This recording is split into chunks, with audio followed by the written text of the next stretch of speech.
Patay ang isang batang babae matapos makuryente sa nag-malfunction na clip fan sa kanilang bahay sa Las Piñas. Problema rin ngayon ng pamilya ang pagpapalibing sa bata. Ngayon ang balita si Bam Alegre. Ganito kasigla ang 11 taong gulang na si Mai, pero ang kakulitan niyang ito, isang talang alaala ngayon. Nakaburol siya ngayon sa Las Piñas matapos makuryente dahil sa isang nag-malfunction na clip fan.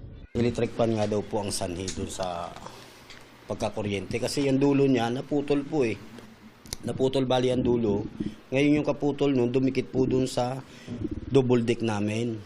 Ngayon nung dumikit yun doon sa di nakadikit, itong anak ko naman kasi basa. Tapos basa na rin yung flooring kasi nga nagigib siya na wala kasi kaming tubig, naputulan kami gawa ng sa hirap nga namin. Sa lakas daw ng pagkakakuryente ni Mai, nadamay din ang kanyang lola at kapatid. Sumigaw daw. Aray daw. Nakita ng nanay ko, nanginginig na. Sabi ng nanay ko, kulot, huwag ka magbibiro. Ginawa nanay ko, hinawakan siya. Kala niya, nagbibiro lang, hinawakan. Nakuryente na rin siya. Tapos sumawak din yung si Bibi, nakuryente na rin yung bunso ko.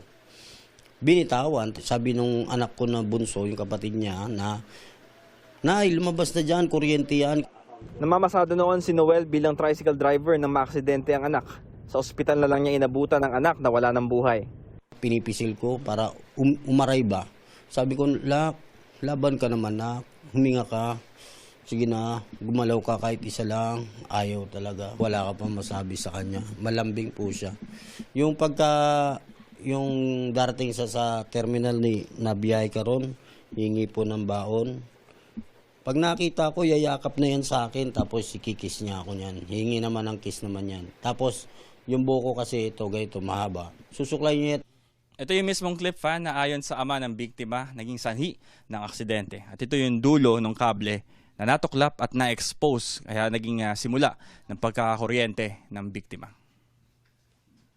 Problema pa sa ngayon ang pagpapalibing kay Mai. Botante po siya ng Las Piñas, so ina-expect po namin na siya ay makaka-avail ng libreng libing, pero ang naging conflict according to Kuya Noel na hindi nga daw po ito sa funeraria ng Las Piñas kundi sa Bacoor.